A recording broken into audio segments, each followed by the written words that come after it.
Hello everyone, good morning, नमस्कार। कैसे हैं? होपफुली सब बहुत बढ़िया होंगे। आपकी तैयारियां बहुत मस्त चल रही होंगी, जबरदस्त चल रही होंगी।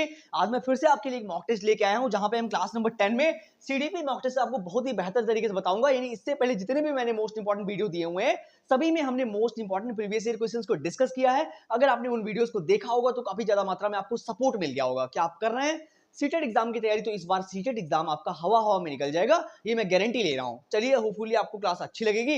अगर अच्छी लगे तो प्लीज यार लाइक शेयर कर देना, ताकि जब भी मैं एक नया वीडियो बनाऊंगा तो आपके पास नोटिफिकेशन आ जाएगा। चलिए, आपका टाइम वेस्ट बिल्कुल भी नहीं करेंगे। आज की क्लास जो होने वाली है आपके लिए बहुत बेहतर होने वाली है। और इससे पहले जितने भी मैंने वीडियो दिए हुए हैं, सभी में हमने प्रीवियस ईयर क्वेश्चंस को डिस्कस किया है, जो बहुत ज्यादा इंपॉर्टेंट है आपके लिए। तो सीटेट की अगर तैयारी कर रहे हो या फिर किसी भी टीचिंग एग्जाम की तैयारी कर रहे हो, तो इजिली आप हमसे कनेक्ट हो सकते हो। चलिए, आज की क्लास जो रहेगी, हम डिस्कस करने वाले हैं मॉक टेस्ट के बारे में, जहां पे हम ओवरऑल कुछ 15 क्वेश्चन को डिस्कस करेंगे।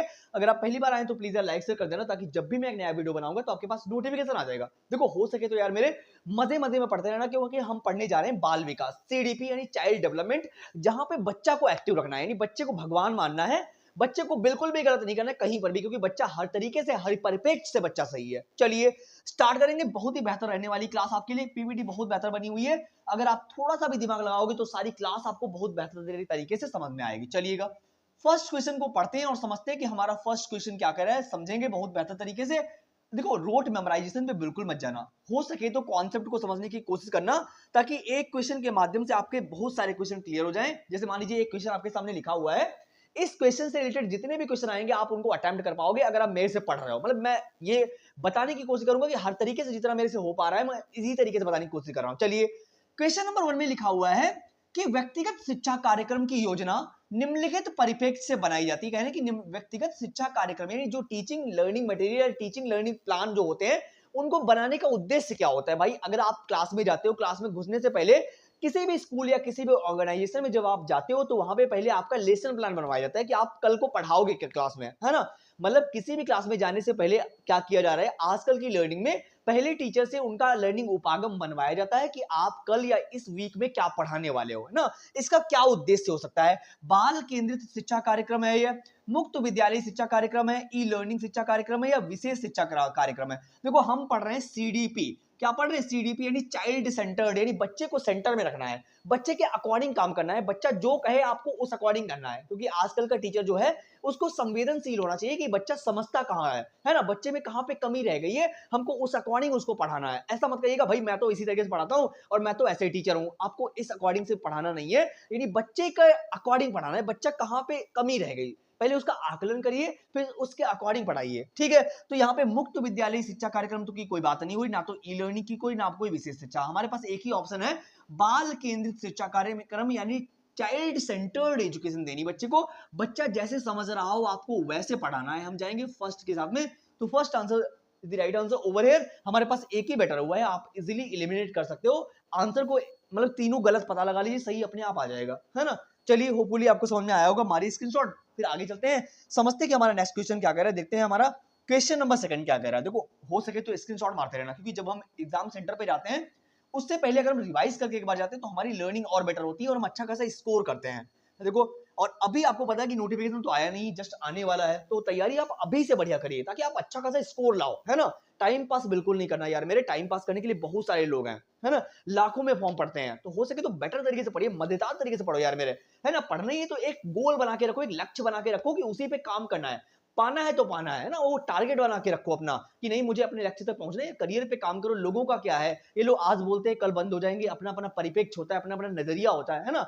इन लोगों के मुंह पे ना जाओ कि ये इसने मुझे ऐसे बोल दिया, उसने मुझे ऐसे बोल दिया, है। शुक्रगुजार हो कि ये लोग आपको याद तो करते हैं, वरना इस जमाने में कौन किसको याद करता है। चलिएगा, क्वेश्चन नंबर 2 इससे ज्यादा सीरियस मत हो जाना, मैं तो मजाक करता रहता हूं यार मेरे। चलिए, क्वेश्चन नंबर 2 में लिखा हुआ है कि यदि आप शिक्षक समुदाय में शामिल होते हैं, यानी एक आप टीचर बनने जा रहे हैं या टीचिंग ग्रुप में शामिल होने जा रहे हैं, और अपने समूह के अधिकांश अन्य लोगों की तरह कपड़े पहनना चुनते हैं, तो आप प्रदर्शन कर रहे होते हैं किस बात का। मान लीजिए आपने कोई कॉलेज ज्वाइन किया है और वहां पे कोई टीचर्स की ड्रेस चल रही है, तो आपने भाई ज्वाइन किया तो आप भी ड्रेस बनवाओगे। इसका क्या मतलब है, ये क्या प्रदर्शन कर रहा है कि आप भी उनके अनुकूल हो रहे हो, आप भी उनकी अनुरूपता का पालन कर रहे हो। तो हम जाएंगे आज्ञाकारिता की यहाँ पे कोई बात नहीं हो, ना ही अनुपालन की बात हो रही है और ना ही समूह पहचान। ये अनुरूपता का पालन कर रहे हो, मतलब आप भी उनके जैसे बन रहे हो, आप भी उनके अनुरूप का पालन कर रहे हो, मतलब जैसे वो ड्रेस पहन रहे हैं उसी ड्रेस का आप भी अनुपालन कर रहे हो, वैसे आप भी बन के जाओगे तो आप भी उनमें एक लगोगे, है ना। स्कूल में ड्रेस चलने का मतलब एक ही होता है कि वहां पे सब इक्वल दिखे, सब समान दिखे, कोई भी ये ना पता चले कि ये किस आर्थिक स्थिति से आया हुआ है या कोई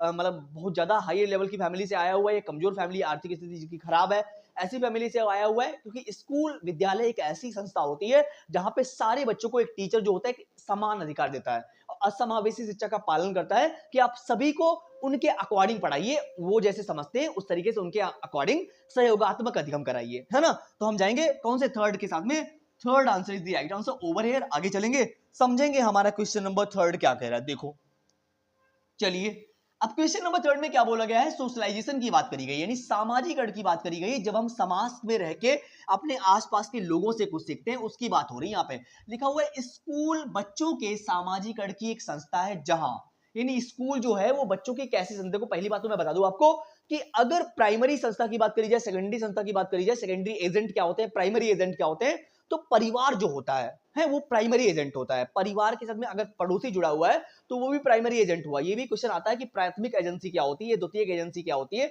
जब भी प्राथमिक और द्वितीयक एजेंसी की बात करी जाएगी तो परिवार जो होता है वो हमेशा पहली प्रायोरिटी रखता है ना, और स्कूल जो है वो हमेशा द्वितीयक होता है। क्लियर, मीडिया वगैरह वो भी द्वितीयक होगा, लेकिन परिवार जो है वो प्राइमरी एजेंसी है। ठीक है, तो यहां पे बोला गया है कि स्कूल बच्चों के सामाजिकरण की एक संस्था है जहां स्कूल की दिनचर्या केंद्रीय स्थान रखती है, यानी स्कूल की दिनचर्या केंद्रीय स्थान रखेगी, स्कूल की गतिविधियां केंद्रीय स्थान, यानी जो भी एक्टिविटी करा रहे हो स्कूल में वो स्थान रखेंगी, स्कूली शिक्षक केंद्रीय, यानी जो टीचर्स हैं वो मेन है वहां के, स्कूली बच्चे केंद्रीय स्थान रखते हैं, यानी बच्चे जो होते हैं वो सेंटर में होते हैं, केंद्र में होते हैं, यानी बच्चों को ही प्रायोरिटी देनी है आपको। जब बच्चे स्कूल में नहीं होंगे तो गतिविधियां आप किसको कराओगे, हैं? जब बच्चे नहीं होंगे तो शिक्षक वहां क्या करने जाएंगे भाई, बच्चे नहीं होंगे तो वहां पे दिनचर्या कराओगे, दिन भर क्या होगा वहां पे, है? तो चाइल्ड सेंटर्ड एजुकेशन है, बच्चे के अकॉर्डिंग करना है? बच्चा सेंटर में रखना चाहिए, और ऑब्वियसली हम पढ़ रहे हैं बाल विकास, चाइल्ड सेंटर्ड एजुकेशन, है ना। तो हम जाएंगे डी के साथ में, fourth answer is the right answer over here. आगे चलेंगे और समझते हैं कि हमारा नेक्स्ट क्वेश्चन क्या कह रहा है। देखो बहुत बेटर क्वेश्चन है यार मेरे,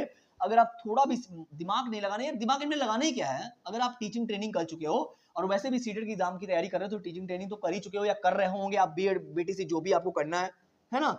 तो यहाँ पे बहुत आसान सी चीजें होती हैं, बहुत नॉर्मल सा एग्जाम होता है जहाँ पे कोई भी निगेटिव मार्किंग नहीं होती है, एकदम आसान क्वेश्चंस आते हैं। पेडागोजिकल क्वेश्चन वैसे भी आसान होते हैं जहाँ पे आपको थोड़ा सा कॉमन सेंस की जरूरत पड़ती है। चलिए, क्वेश्चन नंबर 4 में लिखा हुआ है कि व्यक्तिगत शिक्षार्थी की क्षमता के आधार पर कठिनाई के विभिन्न स्तरों पर शिक्षार्थियों को पढ़ाना कहलाता है। क्या कहलाता है यहाँ पे, यानी कि व्यक्तिगत शिक्षार्थी की क्षमता के आधार पर कठिनाई के विभिन्न स्तरों पर शिक्षार्थियों को पढ़ाना, मतलब एक क्लासरूम है जहां पे डिफरेंट टाइप का बच्चा बैठा हुआ है। मान लीजिएगा एक क्लासरूम है जहां पे विभिन्न प्रकार के बच्चे बैठे हुए हैं और उनकी क्षमता के आधार पर कठिन कठिन जो सामग्री है उसको आप कैसे पढ़ाओगे, आप पढ़ा रहे हो तो किस उपागम का आप यूज कर रहे हो, क्या वहां पे आप चयनात्मक विनिर्देश यूज करोगे, सटीक डिजिटल यूज करोगे, त्रुटि रहित निर्देश या विभेदित निर्देश। देखो हमारे पास एक ही बेटा लिखा हुआ है कि जब डिफरेंट टाइप का बच्चा बैठा हुआ है तो उनको आप विभिन्न प्रकार के उपागम का, टीचिंग लर्निंग मटेरियल का यूज करके पढ़ाओगे, है ना। तो वही बात यहाँ पे बेटर है, जब आप जैसे मान लीजिए क्लासरूम में विभिन्न प्रकार के बच्चे हैं, तो जैसे मान लीजिए एक जिसका आईक्यू लेवल ज्यादा है, एक है जिसका आईक्यू लेवल कम है,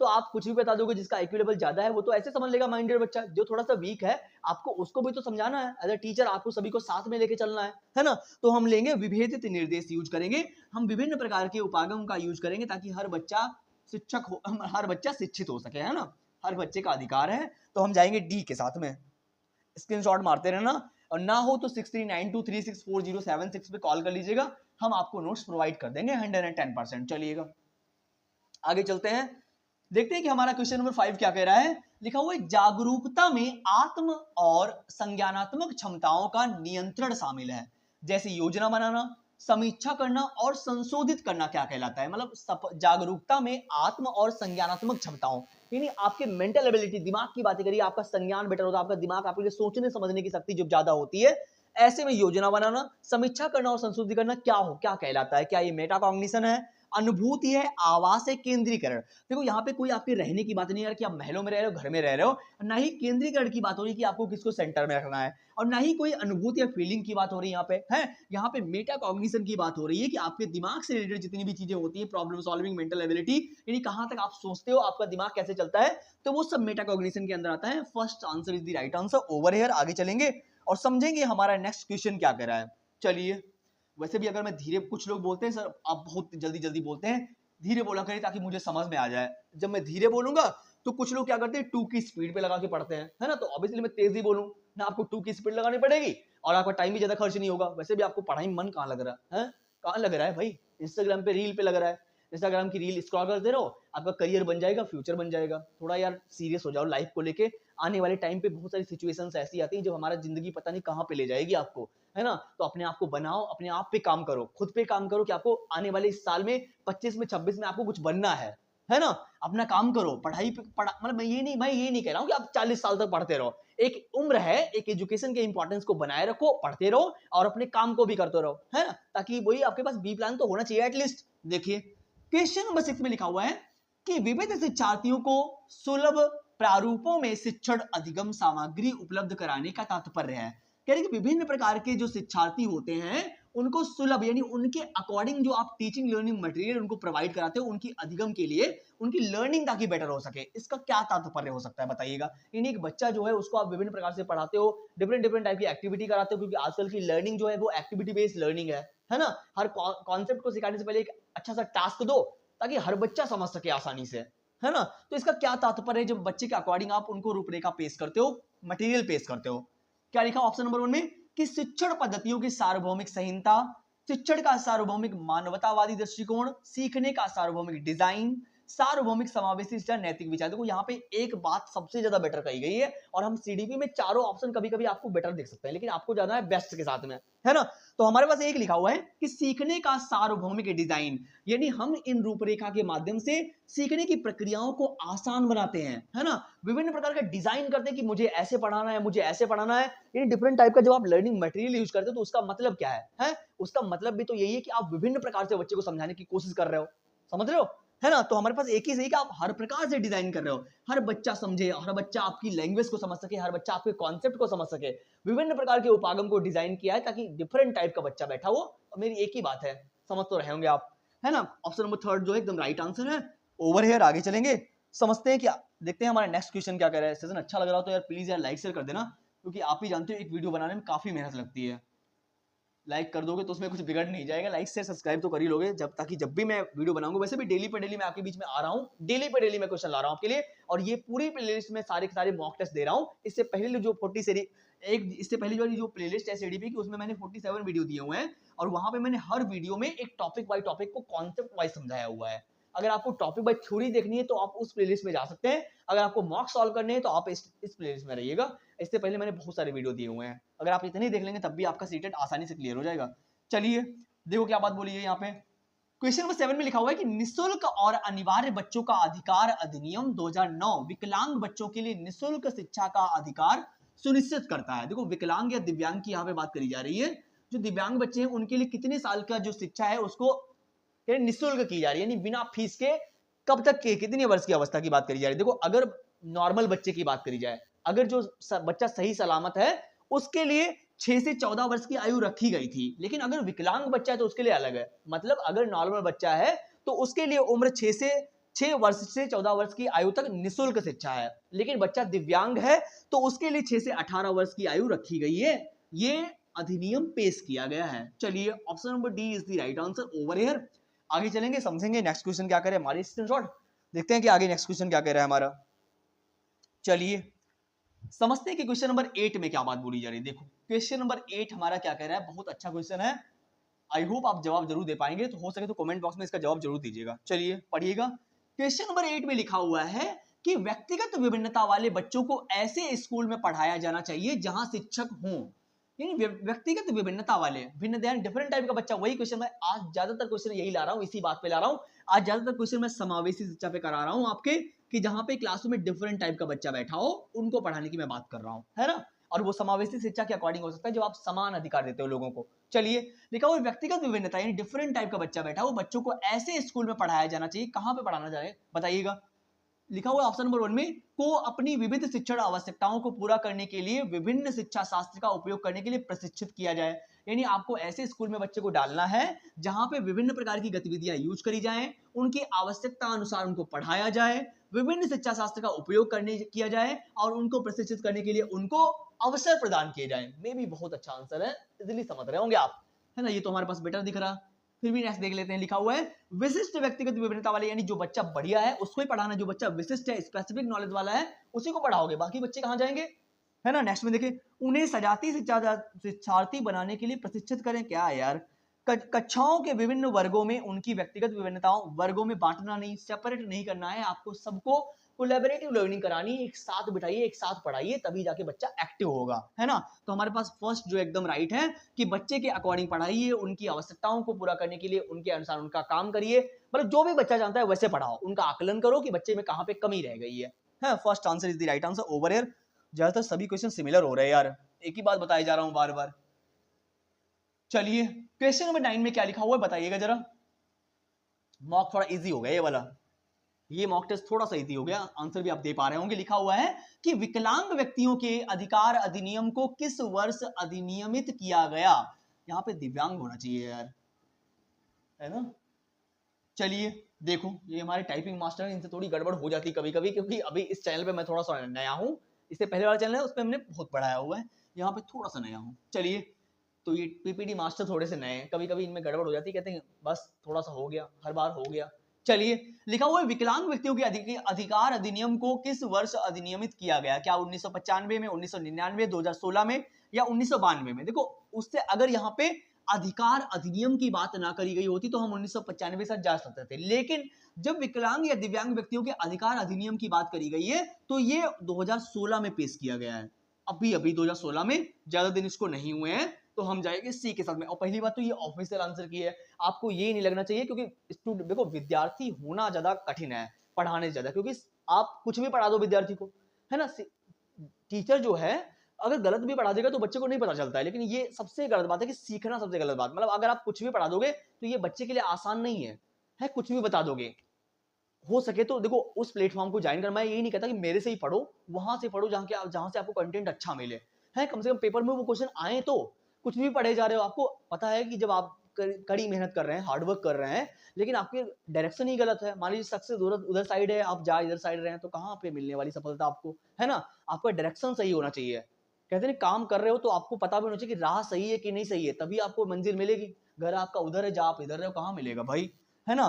चलिए नेक्स्ट पे चलते हैं, समझते हैं कि हमारा नेक्स्ट क्वेश्चन क्या कह रहा है, देखते हैं आगे। क्वेश्चन नंबर 10 को देखते हैं कि क्या बात यहाँ पे बोली जा रही है। बोलो, पढ़िएगा क्वेश्चन नंबर 10 को और जवाब जरूर दीजिएगा कि क्वेश्चन नंबर 10 हमारा क्या कह रहा है। चलिए देखो, लिखा हुआ है कि समाज पुरुष और महिला की भूमिकाएं निर्धारित करता है, यानी समाज जो होता है वो पुरुष और महिला की भूमिकाओं को निश्चित करता है कि पुरुष जो होते बाहर कमाने जाएंगे, महिलाएं घर में काम करेंगी, या महिलाएं मधुर बोलती मधुर गाती हैं, पुरुष तो कठोर बोलते हैं, है ना? या पुरुष ही लड़ते हैं, महिलाएं तो लड़ती नहीं है, महिलाएं कोमल होती हैं, जो भी बात करी जाए, यानी ये भूमिकाएं जो है, ये कथन किस बात को स्पष्ट करता है? यहाँ पे क्या बात बोली जा रही है कि महिलाएं और पुरुषों की बात हो रही है कि महिलाएं खाना बनाएंगे घर में, पुरुष ही बाहर कमाएंगे, महिलाएं घर में बाहर जॉब नहीं कर सकती, महिलाएं घर में ही रहेंगी, या पुरुष ही बाहर जा सकता है घर में, अगर महिलाएं झाड़ू लगाती हैं, पुरुष झाड़ू नहीं लगाएंगे, अगर पुरुष ने झाड़ू पकड़ी हुई है तो पुरुष जो सब कुछ भी, यानी झाड़ू बोल पड़ेगी, तुम्हारा नाम तो रोहित है और तुम तो लड़के हो, तुम झाड़ू नहीं लगा सकते। ऐसा कभी हुआ है क्या? अगर पुरुष अगर चमचा पकड़ लेगा तो चमचा हाथ से छूट जाएगा, है कि भाई चमचा तुम नहीं पकड़ सकते, तुम तो पुरुष हो, ऐसा कुछ है? ये सब चीजें समाज ने बनाई हुई है, ये सारे के सारे जेंडर स्टीरियोटाइपिंग है, रूढ़िबद्धताएं हैं कि पुरुष ही घर बाहर कमाएंगे, है ऐसा कुछ भी नहीं, ये सब चीजें समाज ने बनाई हुई है, सारी चीजें समाज ने बनाई हुई है। पुरुष जो है वो, लड़का जो है वो कार से खेलेगा और लड़कियां जो है वो गुड़िया गुड्डों से खेलेंगी, ये समाज में रूढ़िवादिताएं फैली हुई है। तो ये क्या बोलेंगे इसको? वंशानुगत बंदोबस्त, यानी वंशा, ये हेरिडिटी, यानी माँ बाप से पैदा हुए हो इसलिए जो चीजें हो रही हैं, ऐसा कुछ नहीं। हेरिडिटी, इसके लिए इन्वायरमेंट जो है, देखो पहली बात तो आपके डेवलपमेंट में इन्वायरमेंट और हेरिडिटी का दोनों का योगदान है ना? आपके विकास की प्रक्रिया में लिंग एक सहज ज्ञान युक्त निर्माण के रूप में, एक सामाजिक निर्माण के रूप में लिंग एक अंतर्निहित, ये बातें एकदम गलत हैं। यहाँ पे एक ही बात गलत है, मतलब एक ही बात सही है कि एक सामाजिक निर्माण के रूप में कि एक सोशल यानी समाज ने बनाया हुआ है कि लड़का ये करेगा, लड़की ये करेगी, लड़के ये पहनेंगे, लड़कियां ये पहनेंगी, तो ये समाज के द्वारा बनाई गई जेंडर स्टीरियोटाइपिंग है, रूढ़िबद्धताएं जिनको खत्म करने की कोशिश करी जा रही है डे बाय डे, है ना। चलिए ऑप्शन नंबर 3 जो एकदम राइट आंसर है। आगे चलते हैं, समझते हैं कि हमारा क्वेश्चन नंबर 11 क्या कह रहा है, देखिएगा। चलिए यहाँ पे समावेशी शिक्षा की बात हो रही है कि इंक्लूसिव एजुकेशन क्या होती है, इसका तात्पर्य क्या होता है, सिद्धांत पर आधारित यानी कौन से प्रिंसिपल पे आधारित है हमारी इंक्लूसिव एजुकेशन, समावेशी शिक्षा। समानता और समान अवसर पे आधारित है, सामाजिक अस्तित्व और वैश्वीकरण, विश्व बंधुत्व, सामाजिक संतुलन। देखो हमसे एक ही बात बोली जा रही है, मैंने कई बार डिस्कस किया हुआ है समावेशी शिक्षा पे, मैंने कई सारे टॉपिक्स भी बताए हुए हैं और इसको डिटेल में समझाया हुआ है पहली प्लेलिस्ट में। समावेशी का मतलब होता है एक ही क्लासरूम में या हर प्रकार का बच्चा बैठा हो, वहां पे आपको उनके अकॉर्डिंग सबको समान अवसर प्रदान करने हैं, है ना। मतलब ऐसा नहीं करना, बच्चों को हतोत्साहित नहीं करना कि तुमको कुछ नहीं आता, तुम कुछ नहीं कर सकते, ऐसा बिल्कुल नहीं करना है। सभी को अवसर प्रदान करिए, उनके अकॉर्डिंग पढ़ाइए और हर प्रकार की सहयोगात्मक अधिगम लर्निंग कराइए ताकि बच्चा अपने आप को अच्छा समझ सके, अच्छा फील कर सके। किसी भी मामले में बच्चे को हतोत्साहित आपको नहीं करना है, बच्चा डिमोटिवेट ना हो जाए, है ना। तो हम सभी को समान अवसर देंगे और समानता का अधिकार देंगे, यानी बच्चा किसी भी आर्थिक स्थिति से आया हुआ है, किसी भी समाज से आया हुआ है, कैसे भी इन्वायरमेंट से आया हुआ है, आपको उनकी रेस्पेक्ट करनी है। और बच्चा जो घर से अनुभव लेके आया हुआ है, उन्हीं के अनुभव के अकॉर्डिंग उनको पढ़ाइए जो बच्चा घर से लेके आया है ना। ऐसा नहीं करना कि भैया आप तो हिंदी जानते हो, आपको अंग्रेजी में यहाँ पे पढ़ना पड़ेगा। WHO ने भी या एनईपी 2020 ने भी बोला हुआ है कि क्लास 5th तक या क्लास 8th तक बच्चे की मातृभाषा में पढ़ाइए आप, ताकि बच्चा अच्छे तरीके से समझ सके। बाद में आप किसी भी लैंग्वेज को समझा दीजिए, कोई दिक्कत नहीं है। चलिए समझते हैं कि आगे हमारा नेक्स्ट क्वेश्चन क्या कह रहा है। क्वेश्चन नंबर 12 पे चलेंगे, सेकंड लास्ट क्वेश्चन है। ओवरऑल आज 13 क्वेश्चन ही डिस्कस करेंगे ताकि आप भी बोर ना हो यार मेरे, और मैं भी बोर ना हूं, है ना। अगर आपको सेशन अच्छा लग रहा हो तो पिछले वीडियो देख लीजिएगा, क्योंकि बहुत सारे वीडियो दे रहा हूं सीरीज बाय सीरीज। चलिए क्वेश्चन नंबर 12 में लिखा हुआ है कि वह स्थिति जहां विचार पैटर्न भाषा से प्रभावित होते हैं कहलाते हैं। देखो पहली बात तो आपको बात करें, चाहे विचार की बात करें और चाहे भाषा की बात करें, यानी थॉट की बात करूं और चाहे लैंग्वेज की बात करूं, सारी चीजें आपस में इंटरकनेक्टेड है। आपके जैसे विचार होंगे, भाषा भी आपकी वैसे ही निकलेगी। ऐसा थोड़ी ना कि आपके विचार अलग होंगे और भाषा आपकी अलग जाएगी। सोचोगे आप अलग, बोलोगे आप अलग, ऐसा कुछ है। हमारा दिमाग जैसे चलता है, जैसे हमारा संज्ञान होता है, जैसे हम सोचते समझते हैं, वैसे तो हमारी भावनाएं होती हैं, वैसे हमारी फीलिंग्स होती है, वैसे हम अपनी बातों को प्रकट करते हैं आपके सामने, है ना। तो सारी चीजें आपके सामने, मतलब आपके सामने क्या मैं बात करूं, चाहे जितने भी भाषा को, जैसे हमारे जो भाषा कौशल है सुबोपाली, सुनना, बोलना, पढ़ना, लिखना, आपस में इंटरकनेक्टेड है। जैसे आप सुनते हो वैसे आप बोलते हो, वैसे आप पढ़ते हो वैसे आप लिखते हो, है ना। चलिए तो दोनों आपस में इंटरकनेक्टेड हैं। ये क्या कहलाते हैं जब आप एक दूसरे को प्रभावित करते हैं? भाषाई निर्धारण है, संज्ञानात्मक पूर्वाग्रह है, समाज भाषाई उत्पत्ति है, सांस्कृतिक प्रवृत्ति है। विचार और भाषा के कनेक्शन की बात हो रही है कि एक दूसरे को प्रभावित करते हैं। यहाँ पे समाज की कोई बात नहीं हो रही, समाज भाषा की कोई बात नहीं हो रही, संज्ञान की कोई बात नहीं हो रही, ये भाषाई निर्धारण की बात हो रही है। यहाँ पे किसकी? भाषाई निर्धारण की बात हो रही है कि जिस तरीके से आप सोचते हो, समझते हो, उसी तरीके से आपकी लैंग्वेज होती है, वैसे ही आपके विचार होते हैं, वैसे आपकी भावनाएं, वैसे आपके थॉट्स निकलते हैं, है ना। चलिए आगे चलते हैं, समझते हैं कि आगे नेक्स्ट बात क्या बोली गई है। तभी कहते हैं अच्छे एनवायरनमेंट में रहो, अच्छे लोगों के बीच में रहो, वैसे आपकी मेंटल एबिलिटी बनेगी, वैसे आपकी सोच विकसित होगी, है ना, और वैसे आपका विकास होगा। कहते हैं ना कि अच्छे लोगों के बीच में रहने से अच्छे ही बनोगे, है ना। ये नहीं, आप ये मत सोचिएगा कि हमारा एनवायरनमेंट जो होते हैं हम पे असर नहीं डालता। आप जिन लोगों के बीच में रहते हो उनकी सोच आप पे बहुत ज्यादा डिपेंड करती है। आप वैसे ही बनते हो जैसे लोगों को सुनते हो, क्योंकि लिसनर सबसे अच्छा होता है ना। जिन लोगों को सुनोगे 24 घंटा, वही बातें दिमाग में चलती 24 घंटे, है ना।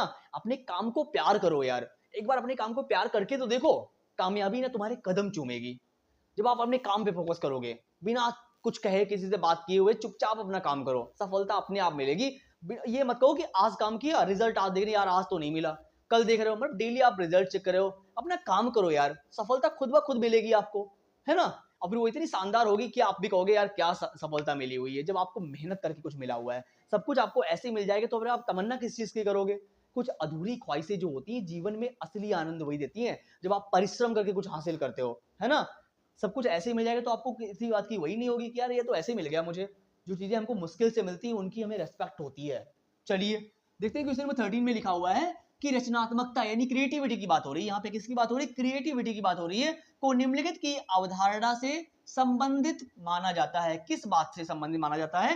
यानी जब आप क्रिएटिव होते हैं, डिफरेंट टाइप से सोचते हैं, मतलब आपका संज्ञान, आपका दिमाग डिफरेंट टाइप से सॉल्यूशंस निकालता है, एक प्रॉब्लम के हजारों सॉल्यूशन आप निकाल देते हो। ऐसे में किस बात से संबंधित है ये? क्या ये सघन बुद्धि से, अभिसारी सोच से, तरल बुद्धि? देखो तरल बुद्धि वगैरह इनकी कोई बात नहीं हो रही, यहाँ पे डाइवर्स थिंकिंग की बात हो रही है, यानी विभिन्न प्रकार की सोच। जब आप डिफरेंट टाइप से सॉल्यूशंस निकालते हो, विभिन्न प्रकार की अवधारणाओं के माध्यम से अपने सॉल्यूशन निकालते हो, है ना, एक कॉन्सेप्ट को बताने के हजार तरीके निकालते हो, तो वहां पे विभिन्न सोच यानी विभिन्न प्रकार की आपकी सोच जो होती है वो मैटर करती है। तो हमारे पास third answer is the right answer over here.